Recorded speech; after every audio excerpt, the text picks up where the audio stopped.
आज आपण जी घटना बघणार आहोत ती घटना विचित्र आहेच, अत्यंत भयंकर आहेच, पण माणूस अंधश्रद्धेच्या किती आहारी जातो हे दाखवणारी सुद्धा आहे.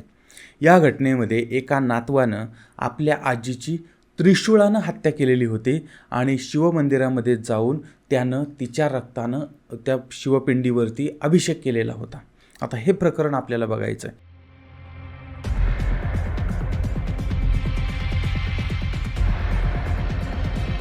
त्यासाठी आपल्याला जायचं आहे थोडंसं काही अंतरावरती छत्तीसगडमध्ये.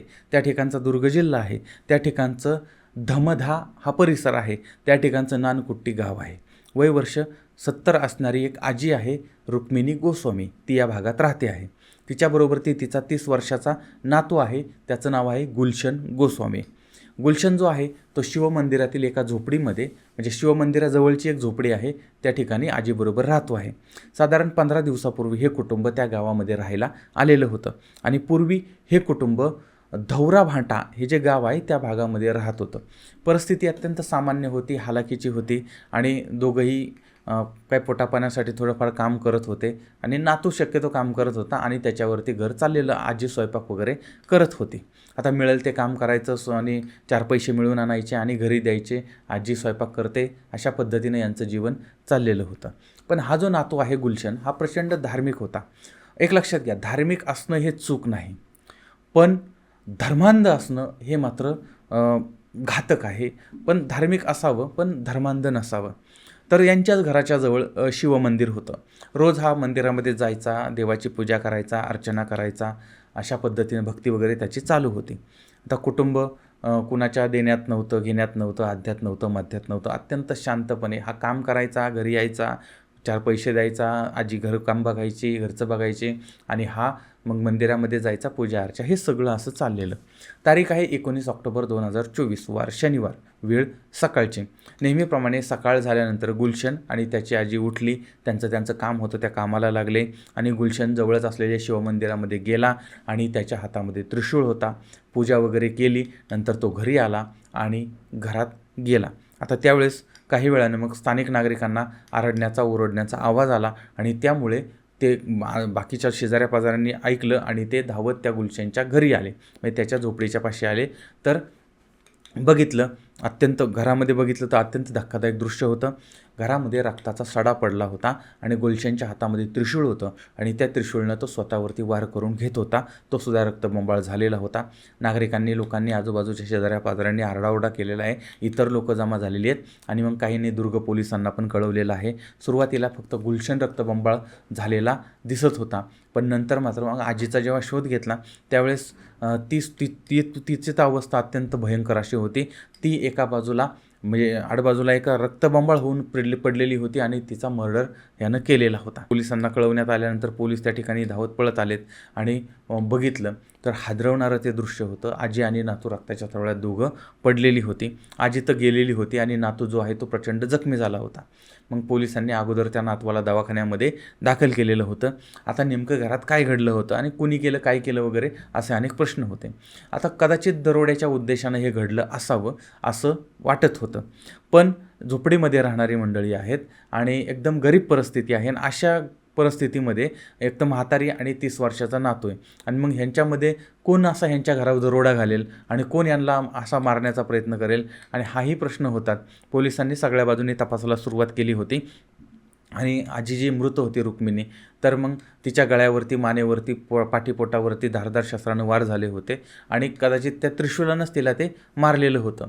आणि ह्या लोकांनी सांगितलं की हा जो आहे तो स्वतःवरती त्रिशूळ मारून घेत होता आणि त्यामुळे हे सगळं त्रिशूलाने झालं असं समोर आलं किंवा असा अंदाज समोर आला होता. पोलिसांनी बॉडी ताब्यात घेतलेली आहे, घटनास्थळाचा पंचनामा केला आहे, त्यानंतर पोस्टमॉर्टमला वगैरे पाठवलेली आहे आणि इकडं गुलशनची प्रकृती चिंताजनक होती. त्याला पुढच्या तपासासाठी दुर्ग जिल्ह्यामधलं जे रुग्णालय आहे त्या ठिकाणी शिफ्ट करण्यात आलं होतं आणि त्यानंतर काही तासांनी तपासामध्ये अजूनच धक्कादायक माहिती समोर आली होती. गावकऱ्यांनी पाहिलं की शिवमंदिरामध्ये शिवलिंगावरती रक्तानं अभिषेक केलेला आहे.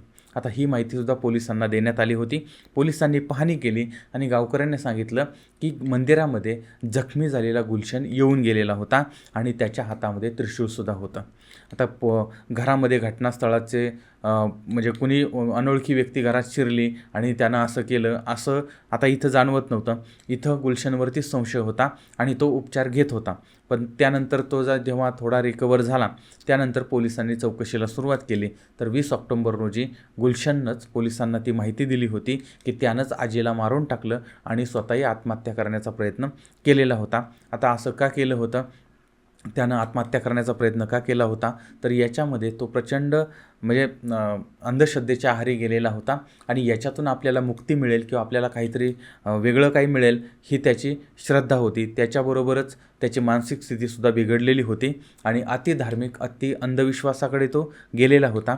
आणि असंही सांगितलं जातं की तो त्या मंदिरामध्ये जायचा, तासनतास पूजा करत बसायचा आणि स्वतःला महादेवाचा भक्त म्हणायचा आणि त्याची मानसिक स्थिती बिघडली होती आणि आपण जर देवावरती रक्ताचा अभिषेक केला तर काय भव्य दिव्य होऊ शकतं वगैरे, आणि म्हणून त्यानं आजीवरती सपासप वार केले होते, तिला ठार केलं होतं.